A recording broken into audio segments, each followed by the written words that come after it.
Growing up in Paris, I was surrounded by beauty. The architecture, the art, the music, the fashion. To me, it was just normal. Then I studied engineering and started my career focused on the numbers. But when I started building Pulsia, I decided to let go. I kept coming back to Daft Punk, two DJs from Paris who put on helmets and became one of the most iconic brands of the last 30 years. They created a movement and they inspired a generation. Could Pulsia do the same for AI? Could I build a brand as iconic as Daft Punk?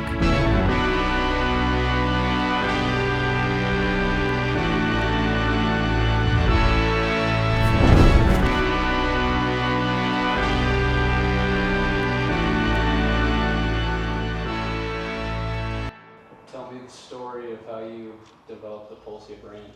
If I zoom back out a little bit, growing up in Paris, I think had subconscious influence on my perception of creativity, art, and end of the day branding.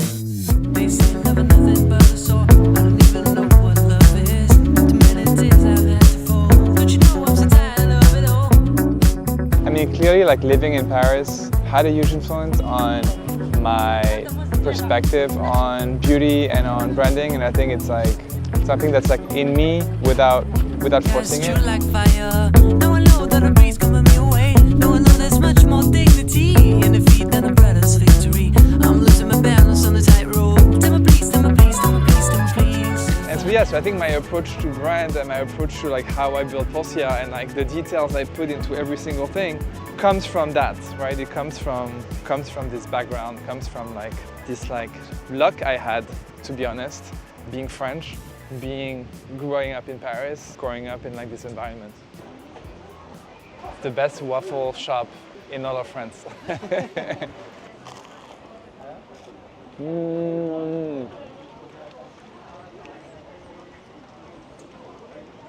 So good. Only recently with Pulsia, I started to think about how Pulsia could be a brand.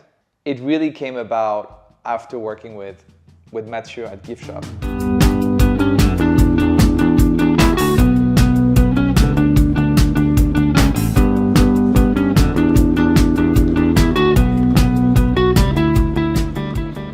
Right, when I left Travis Kalanick at Cloud Kitchens, I was like, let me think about people I would want to associate myself with and partner with that are available right now. And Mathieu was a dear friend of mine that I respected so much for his creative taste. And I think that like that tells you a lot about how I see things, right? And it wasn't just like a business decision like, oh, this is the best person that like will help me build a big business. It was more like I also want to associate with myself with someone that like I admire.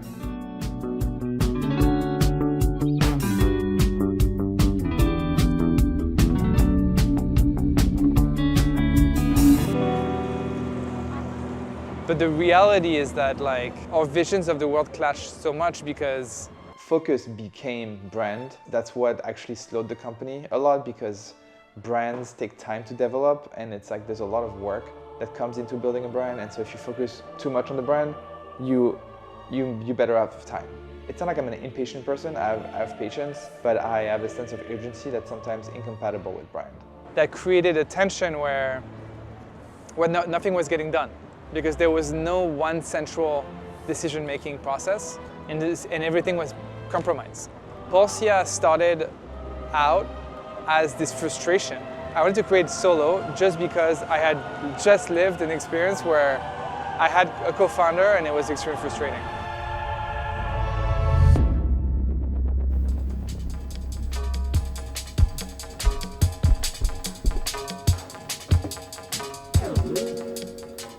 And yeah, I just started locking in my apartment, building Pulsia, just like going on and on and on, making sure everything was working. There was a lot of iterative process. I was, working in my apartment a ton, sometimes going to Soho House, but mostly just in my apartment all the time. I was wondering of the white dress and the mistress and the spirit holding my hand. When I started Pulsia, I was like, you know what?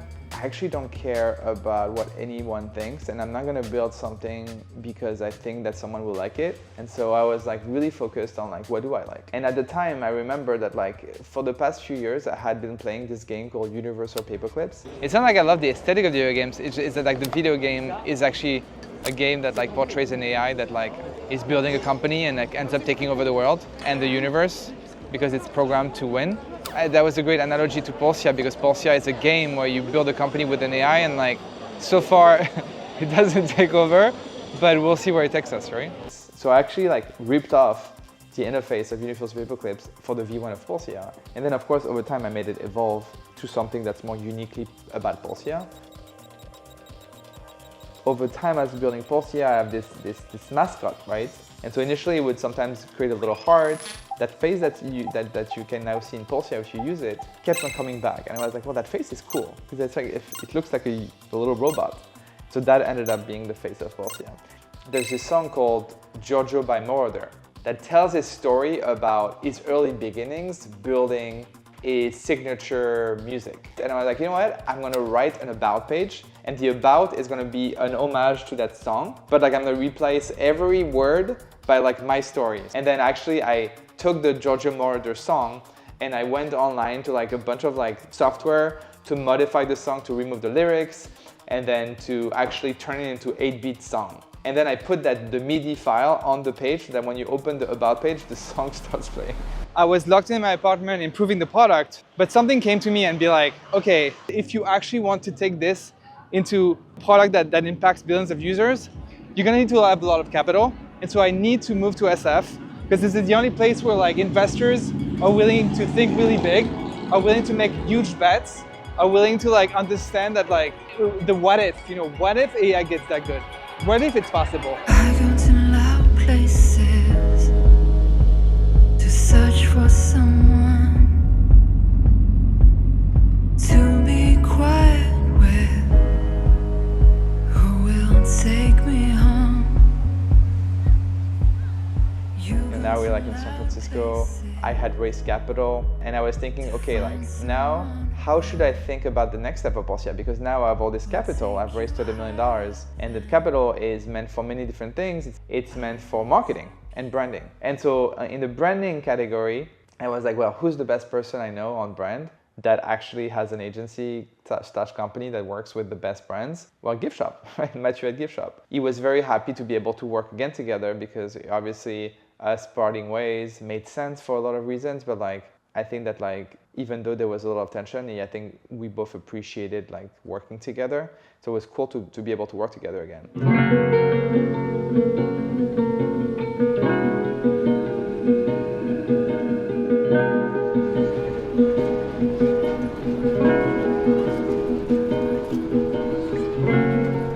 We didn't start from scratch. We started with what Ben already created, but with Pulsia, I think what we created around it was like this very interesting universe, and also on physical product, what we call merch. I mean, it's funny because like, you know, when we started Gift Shop, the idea was like to really go and offer like a super premium souvenir. And when I started talking about merch, I was like sort of like, yeah, I mean, we could do merch. Yes, visually it could be really cool, because at the end of the day, like it's gonna be for Twitter, and like, because you know I'm obsessed with like views and like content views. But then Mathieu was like, yeah, I mean, let's try to do cool stuff, and I was like, yeah, we can, but. And then long story short, I was like, okay, you know what, like let's do merch, but actually let's do products that are like that I really love personally. Like every piece I would buy. Every single one of them is going to be like customized to tell a different story. So we do just a lot of experiments. This one really looks like a kids will like vandalize it, but no, the idea is to experiment ideas and to have like almost like carte blanche to create things, and then to propose to Ben, and everything that resonates with him hopefully will resonate with the growing community that Pulsia attracted. No, I said, take a video of this. And he's like, yeah, I got you, Christopher Nolan.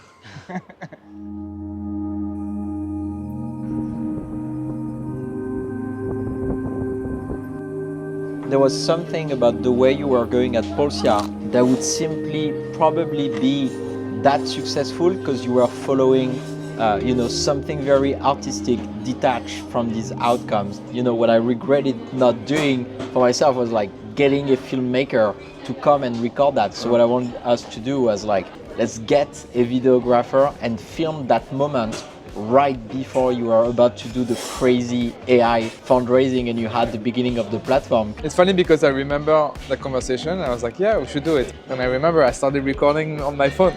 It's like, okay, so I'm in San Francisco. When I decided to do YouTube, it was actually a few months later. Un coup de feu dans la nuit, une douleur glaciale qui s'élance, la forêt soudain qui frémit, puis s'installe le silence. Yeah, so obviously video content is such a big deal. And so I think that launching a YouTube channel would be a great way to actually create video content that actually can be then clipped in different ways, can be clipped for Instagram, can be clipped for TikTok, can be clipped for Twitter, can be long form for YouTube. And I would be more in control of my story. And if it works, it would be a great way to use that playbook of building in public, of telling your point of view on things and try to grab attention. Not grab attention in a negative way, grab attention in a positive way. Because at the end of the day, you're a founder, you're trying to grab attention. AI Slub, the YouTube channel, where it's me who opens up, right? And tells the story in a more candid way. In my own home, sharing my own personal life and my personal struggles and the different chapters of how I felt at different times, how I'm approaching building Pulsia. And all of this is also part of the brand because now suddenly people, they can try Pulsia, but when they try Pulsia and if they've seen the AI Slub YouTube channel,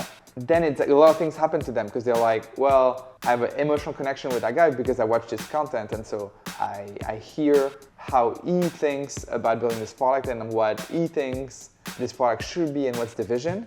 And so all of this creates, I think, is part of the brand because it's a part of how you make people feel.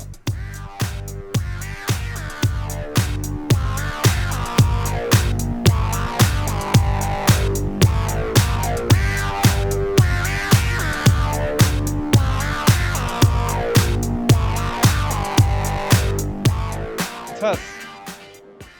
Here, this guy. This Church of Pulsia stunt is really part of the brand. And again, just repeating that, it's making the AI and Pulsia part of a narrative around making anyone become a founder. I think this whole series of marketing is really a way to stand out and to make people notice. And then once they notice, they're like, okay, what is this? And when they try it, that's when they realize they can become a founder. And then of course, they can decide if they want to do it or not.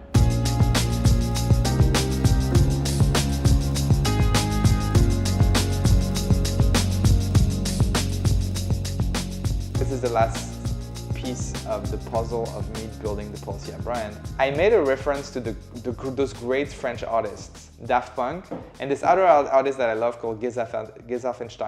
That's another French DJ. And both of them used masks as a way to show themselves in public. And I was like, oh, I think it would be a good idea for me to do that. And so that was in February, March. And now we know we're in August. And I'm actually working with an artist in LA to do a mask, a chrome mask. So we're going to this guy who's going to do a 3D scan of my face to then do a mask for a marketing stunt. I mean, it's the marketing stunt that's in the theme of the Church of Pulsia. And so first is doing the mask, and then we'll figure out exactly what's the story behind it. Good to meet you. Yeah, pleasure.